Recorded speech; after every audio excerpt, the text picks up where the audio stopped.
다 함께 사도신경으로 우리의 신앙을 고백하겠습니다. 나는 전능하신 아버지 하나님, 천지의 창조주를 믿습니다. 나는 그의 유일하신 아들, 우리 주 예수 그리스도를 믿습니다. 그는 성령으로 잉태되어 동정녀 마리아에게서 나시고 본디오 빌라도에게 고난을 받아 십자가에 못 박혀 죽으시고 장사된 지 사흘 만에 죽은 자 가운데에서 다시 살아나셨으며 하늘에 오르시어 전능하신 아버지 하나님 우편에 앉아 계시다가 거기로부터 살아있는 자와 죽은 자를 심판하러 오십니다. 나는 성령을 믿으며 거룩한 공교회와 성도의 교제와 죄를 용서받는 것과 몸의 부활과 영생을 믿습니다. 아멘.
들었네 노엘로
사랑의 하나님 아버지, 우리를 예배 드리도록 은혜 자리로 인도해 주시니 감사합니다.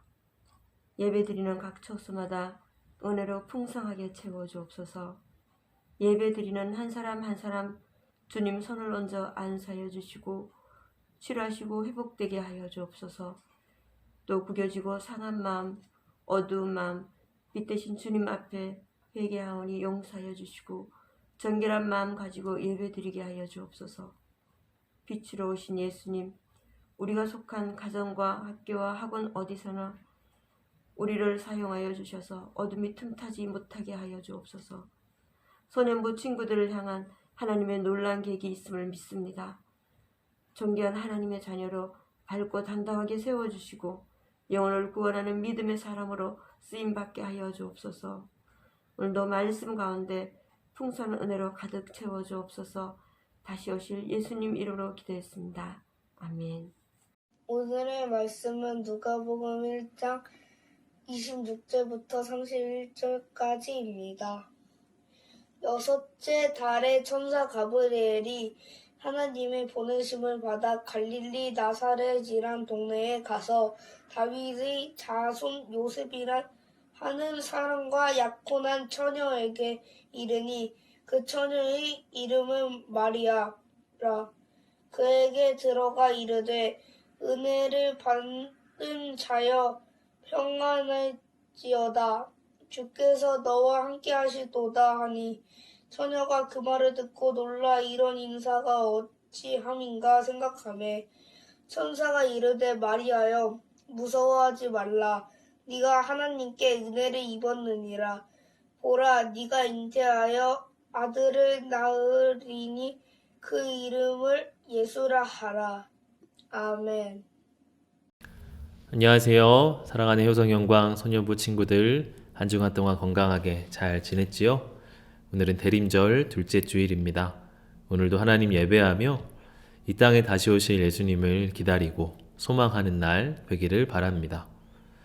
오늘 우리가 함께 읽은 말씀은 천사 가브리엘이 마리아를 찾아와 너를 통해 아기 예수님이 이 땅에 태어나시게 될 거다 하는 것을 미리 예고해주는 말씀입니다.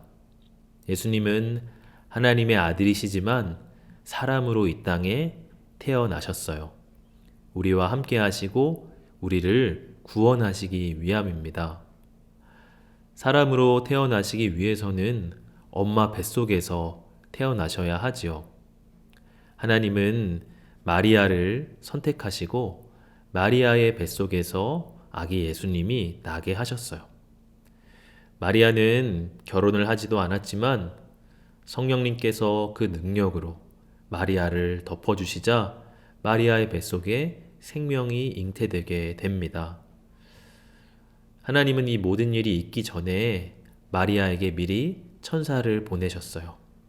마리아가 너무 깜짝 놀라지 않고 이 모든 일을 준비하도록 하시기 위함이죠.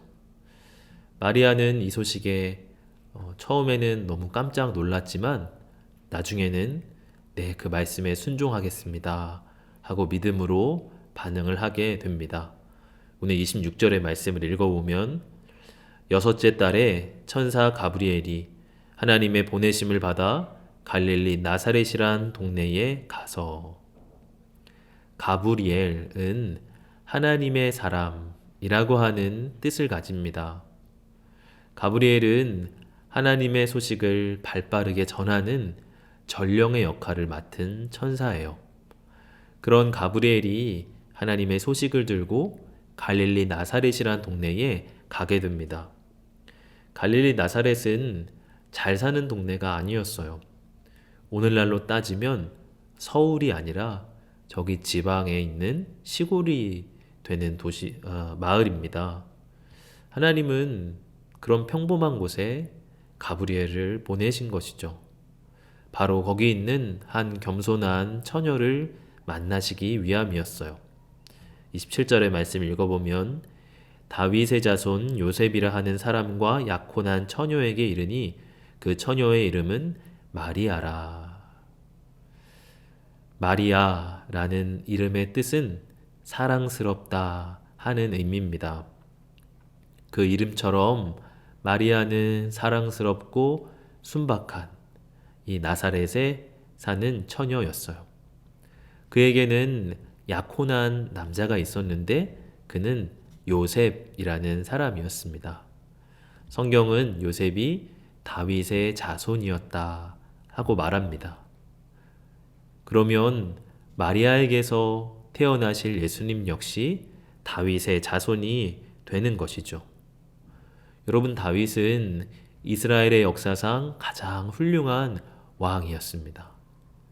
당시에 많은 사람들이 이 다윗처럼 훌륭한 왕이 우리에게 와서 우리를 다스려주고 우리를 이끌어주기를 바란다 하는 마음이 있었어요. 예수님이 이런 다윗의 가문에서 나셨다는 것은 다윗을 잇는 왕, 아니 다윗보다 훨씬 더 훌륭한 왕으로 그들을 다스려 주실 것이라고 하는 의미를 담고 있는 거예요. 가브리엘은 이 마리아에게 찾아가서 먼저 인사를 건넵니다. 28절 말씀 보면 그에게 들어가 이르되 은혜를 받은 자여 평안할지어다 주께서 너와 함께 하시도다 하니. 은혜를 받은 자여 평안할지어다. 평안할지어다 하는 이 말은 샬롬 하는 인사입니다. 우리로 따지면 안녕 정도가 되는 인사예요. 가브리엘은 그렇게 인사를 건네고 나서 주께서 너와 함께 계시도다 말을 합니다. 하나님이 너와 함께 하신다 하는 말이죠. 마리아는 이 말을 듣고서 깜짝 놀라게 됩니다. 29절 말씀 보면 처녀가 그 말을 듣고 놀라 이런 인사가 어찌함인가 생각하매. 마리아는 천사가 자기를 찾아왔다는 것에 깜짝 놀랐어요. 아니, 드보라나 에스더 같은 특별한 여인이라면 모를까. 자기와 같이 이 시골 나사렛에 사는 처녀에게 천사가 찾아올 일이 무엇이지? 그리고 주께서 나와 함께 하신다고? 하나님이 나와 같은 자를 눈여겨보시고 나와 함께 하실 이유가 있을까? 그런 생각 때문에 마리아는 놀라게 된 것이죠. 그러자 가브리엘은 이렇게 말을 합니다. 30절 말씀도 보면 천사가 이르되 마리아여 무서워하지 말라. 네가 하나님께 은혜를 입었느니라. 네가 하나님께 은혜를 입었다 말하고 있어요. 맞아요. 하나님이 마리아를 선택하신 건 하나님의 은혜입니다. 마리아의 외모가 예뻤거나 아니면 지체 높은 신분이었기 때문에 예수님이 태어나실 어머니로 택하신 게 아니에요. 만약 그랬다면 가브리엘은 갈릴리 나사렛이 아니라 예루살렘에 있는 궁궐로 가야 했겠죠. 그러나 하나님은 은혜로 사람들을 선택하십니다. 그 사람에게 자격이 있어서가 아니라 하나님의 사랑으로 그저 그를 선택해 주신 거예요. 여러분, 하나님이 우리를 부르실 때도 은혜로 불러주십니다. 내가 뛰어난 능력이 있어서 하나님께 쓰임받는 것이 아니에요. 하나님 그저 우리를 불러주시고 우리에게 찾아와 주시고 우리를 하나님의 귀한 사람으로 써주시는 것입니다. 우리는 이 사실을 기억해야 돼요.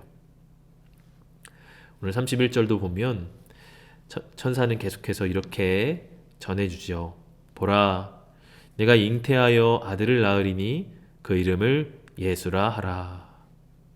가브리엘은 네가 잉태하여 아들을 낳을 것이다 하고 말합니다. 또 그의 이름을 예수라고 짓거라 하고 전해주죠. 예수라는 이름의 뜻은 하나님이 구원이시다 하는 의미입니다.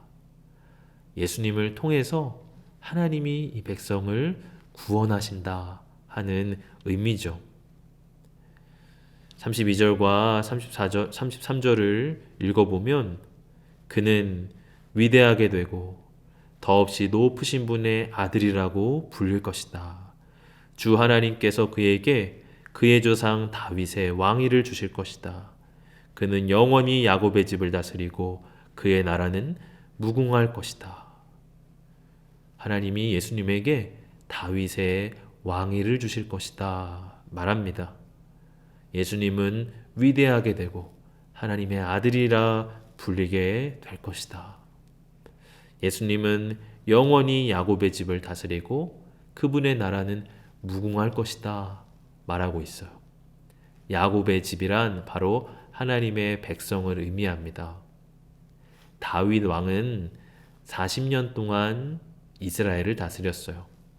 그러나 예수님은 영원하도록 하나님의 백성들을 다스리실 거예요. 그 예수님의 다스림 안에 있을 때 우리는 정말 샬롬을 얻게 되는 거죠. 마리아에게 이런 놀라운 소식이 전해졌을 때 마리아에게는 궁금한 것이 한 가지가 있었어요. 아직 자기가 남자와 결혼도 하지 않은 그런 처녀라는 사실이에요. 그래서 천사에게 묻습니다. 저는 아직 결혼도 하지 않았고 남자를 알지도 못하는데 어떻게 저에게 이런 일이 있습니까? 그러자 가브리엘은 그렇게 말을 합니다. 37절의 말씀을 보면 이런 말씀이 있지요. 대저 하나님의 모든 말씀은 능하지 못하심이 없느니라. 이것은 마리아에게 도전하는 질문이기도 해요. 하나님의 모든 말씀은 능하지 못하심이 없다. 너는 그것을 믿니? 어떤 사람들이 이렇게 생각할 수도 있을 거예요.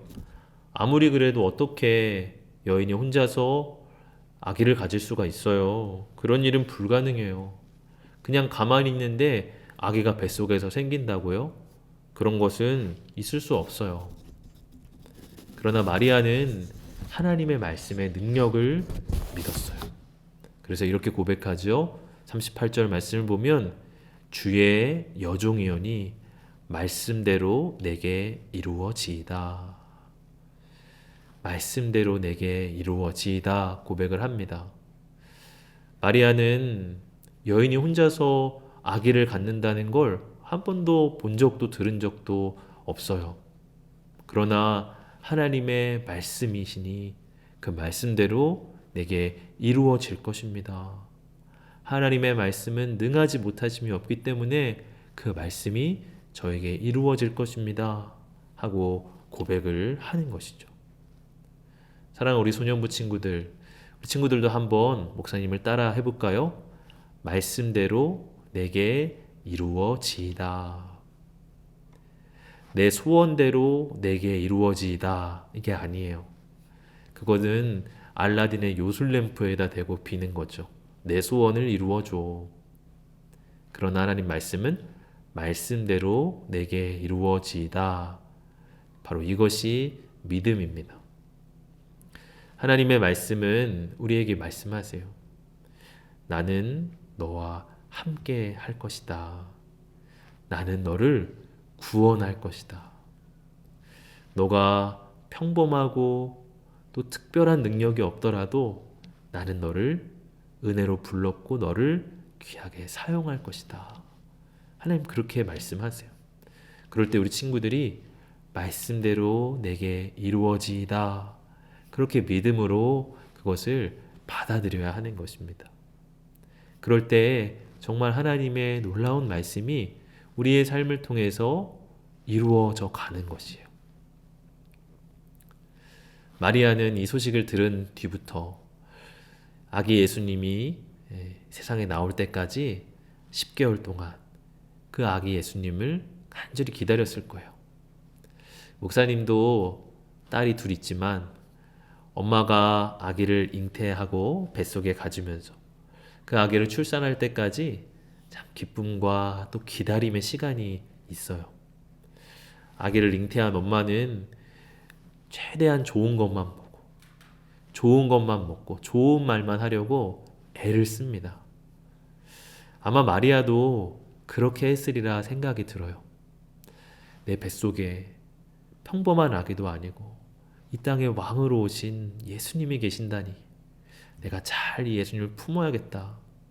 그래서 하나님 앞에 더 기도하고 더 말씀을 묵상하고 또 사람들에게도 더 사랑을 베풀며 그렇게 살았으리라고 우리가 충분히 짐작해 볼 수가 있습니다. 바로 이런 마리아의 태도가 바로 예수님을 기다리는 우리의 태도가 되어야 돼요. 우리도 언젠가 예수님을 만날 날이 있습니다. 예수님은 성령님으로 지금 우리의 마음속에 계셔요. 그러나 그 예수님을 실제로 만나게 될 날이 우리에게 있어요. 그 예수님을 만날 날이 여러분 기대가 되시나요? 그 예수님을 만날 날을 소망하고 있나요? 그 예수님 만나면 나는 예수님과 이런 대화도 나누고 이런 질문도 하고 예수님과 이런 시간 보내고 싶다. 그런 마음 있으세요? 그런 태도로 우리가 예수님 기다려야 합니다. 또 무엇보다 오늘 이 마리아가 보여주는 태도로 우리가 최대한 좋은 것을 보고 또 좋은 말을 하고 또 하나님 앞에 기도하면서 예수님 만날 그날까지 우리의 삶을 살아가야 돼요. 오늘 이 예배를 통해서 이 대림절 둘째 주일을 보내는 우리 소녀부 친구들이 그런 마음으로 우리 아기 예수님, 이 땅에 다시 오실 왕이신 예수님을 기다릴 수 있는 친구들 다 될 수 있기를 축복합니다. 이 시간 함께 그림을 통해 묵상하는 시간 가질게요.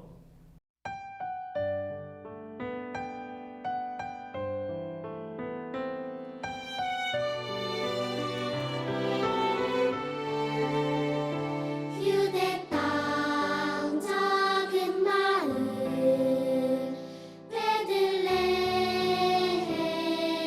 베들레헴에 사람의 몸을 입고 아들로 오신 크고 놀라운 그 이름 예수 우리를 모든 죄에서 구원하셨네 약속대로 오신 그 이름 임마누엘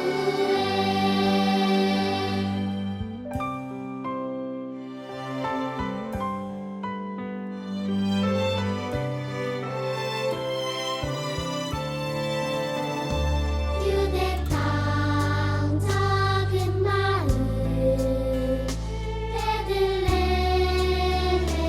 베들레헴에 사람의 몸을 입고 아들로 오신 크고 놀라운 그 이름 예수 우리를 모든 죄에서 네, 여러분 묵상 잘했죠? 오늘 함께 공과 나누는 시간입니다. 오늘 49가 마리아처럼 순종하는 제자 바이블 스토리 목사님 읽어볼게요. 갈릴리 작은 시골 마을 나사렛 이곳에 마리아가 살고 있었어요. 평범한 하루를 보내던 마리아에게 하나님의 천사 가브리엘이 찾아왔어요. 은혜를 입은 사람아 기뻐해라. 주께서 너와 함께 하신단다. 내가 잉태하여 아들을 낳으리니 그의 이름을 예수라 하여라. 매우 놀란 마리아가 말했어요. 저는 아직 결혼도 하지 않은걸요? 당시 결혼하지 않은 여자가 임신할 경우 큰 벌을 받을 수 있었거든요. 하지만 마리아는 모든 걱정과 두려움을 내려놓았어요. 하나님께서 너와 함께 하신다. 그리고 가장 높으신 분의 능력이 너를 감싸줄 것이다. 라는 하나님의 말씀을 믿었기 때문이에요. 마리아는 하나님의 말씀을 믿고 순종했어요. 하나님께서는 지금도 마리아처럼 순종하는 제자를 찾고 계세요. 걱정, 고민을 모두 내려놓고 하나님의 말씀에 순종하는 예수님의 제자가 되어요. 네, 우리 뒷장 넘겨서 빈칸 함께 채워보는 시간입니다. 첫 번째 빈칸입니다. 26절. 여섯째 달에 천사 누가 하나님의 보내심을 받아왔지요?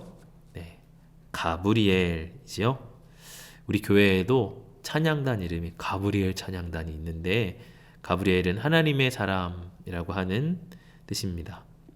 27절 다윗의 자손 누구라 하는 사람 누구죠? 바로 요셉이죠. 요셉. 또 약혼한 처녀에게 이르니 그 처녀의 이름은 마리아라. 마리아.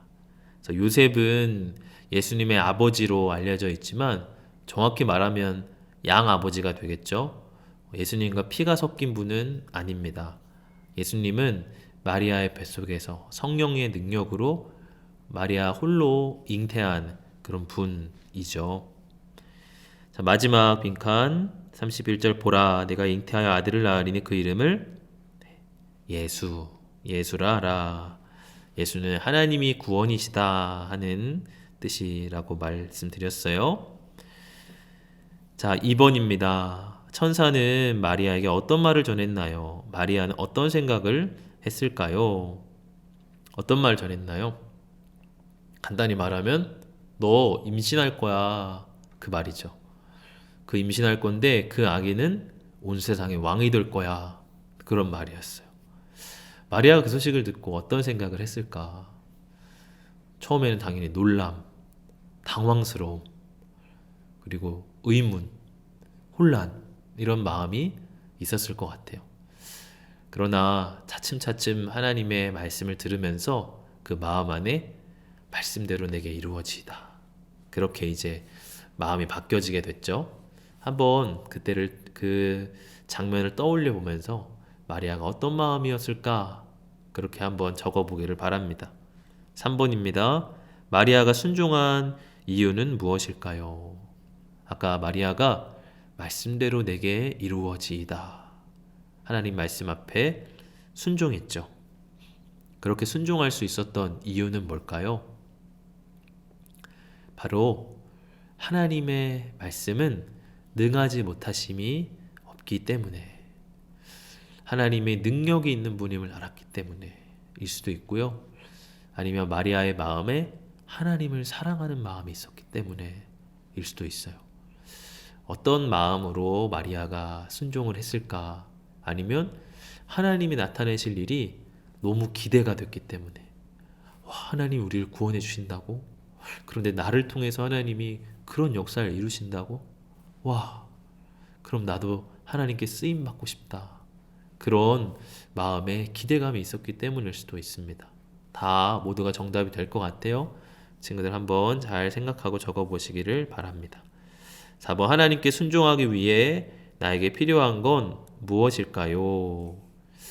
하나님께 순종하기 위해 나에게 필요한 게 뭘까요? 목사님은 믿음이라고 생각을 했어요. 하나님의 말씀은 능력이 있다는 믿음. 또 그 말씀은 그 말씀 앞에 순종하는 자에게 반드시 이루어진다고 하는 믿음이 필요할 것 같아요. 그런 믿음이 있을 때 우리 말씀 앞에 순종할 수 있을 것 같습니다. 우리 친구들은 어떤 것이 필요할까? 기도가 필요할 수도 있고요. 아니면 말씀에 대한 공부도 필요할 수도 있어요. 말씀을 모르면 순종할 수도 없겠죠. 말씀 공부도 필요할 수도 있고 예배가 필요한 친구들도 있을 거고 한번 잘 생각해서 적어보길 바라고 5번 내가 다음 한 주간 동안 하나님께 순종할 일은 무엇이 있을까요?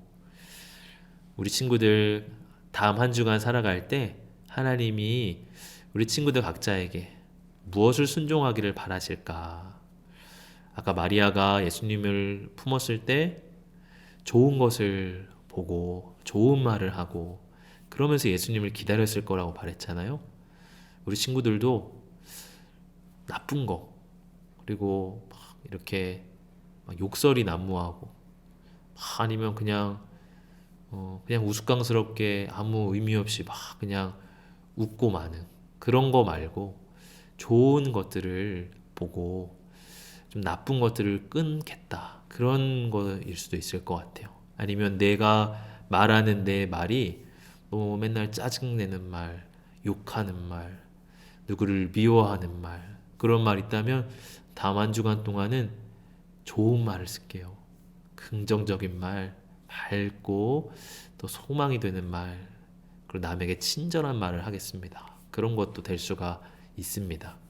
한번 여러분들 우리 예수님을 기다리며 어떤 부분을 순종하며 우리가 살아가야 할지 적어보길 바랍니다. 마지막 말씀을 통해 느낀 걸 가지고 기도문 적어보고 우리 친구들 인증샷 꼭 찍어서 선생님들 보내주세요. 목사님이 그 인증샷 받으면 우리 친구들 얼굴 보고 이 친구 예배 드리는구나 생각하고 기억하면서 기도하니까 그냥 예배만 드리고 지나가지 말고 인증샷 찍어서 보내주기 바랍니다. 다음 한 주간도 하나님의 은혜 가운데 힘내고 승리하는 우리 소년부 친구들 되길 바랄게요. 함께 기도하겠습니다. 하나님 아버지, 우리에게 구원자 예수님을 보내주시니 감사합니다. 우리를 다스려 주시고 우리와 함께 하시는 예수님을 바라보고 찬양합니다. 우리의 마음에 말씀대로 내게 이루어질 것입니다. 그런 믿음이 주님 있게 해주세요. 그리고 예수님 기다리며 우리가 우리를 지키고 좋은 것 보고 또 좋은 말 하며 그런 사랑 나누며 살아가는 저희들의 모습 되게 해주세요. 우리 사랑하는 소년부 친구들 추운 날씨 속에서도 늘 건강 지켜주시고 하나님의 사람답게 믿음으로 아름답게 이 땅 살아가는 귀한 우리 모든 주님의 아들 딸들 되게 하여 주옵소서. 감사드리며 예수님 이름으로 기도합니다. 아멘. 주님이 가르쳐주신 기도로 예배를 마치겠습니다.